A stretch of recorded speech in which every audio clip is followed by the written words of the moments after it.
Hello' guys, আজি আপোনালোকৰ এটা স্পেচিয়েল বস্তু দেখাম। চাওক, আমাৰ ঘৰৰ খেতি ইফালে লাই শাক লগাই থোৱা আছে আৰু ইয়াত গোটেই ৰঙালাও লগাই থোৱা আছে আৰু সি তাতে আলুৰ খেতি কৰি থোৱা আছে। ইয়াত চাওক জাতিলাওৰ খেতি আৰু এইবিলাক কিবাকিবি লগাই থোৱা আছে।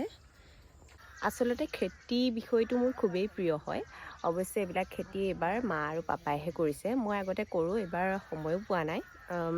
যিহেতু মই নিজেও খেতি বিভাগত পঢ়া হয়, গতিকে ইয়াৰ প্ৰতি মোৰ এটা বিশেষ এট্ৰেকশ্যন এটা আছে কৃষি বিভাগটোক লৈ। আৰু এটা স্পেচিয়েল কথা যে আমি এইবিলাক খেতি সদায় অৰ্গেনিকেলি কৰোঁ আৰু আমাৰ নিজৰ ঘৰতে কেঁচুসাৰ আমি প্ৰস্তুত কৰোঁ আৰু বিক্ৰীও কৰোঁ।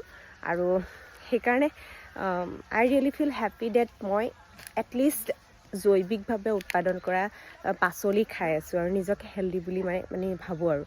চ' সেইকাৰণে আপোনালোকক শ্বেয়াৰ কৰিলোঁ।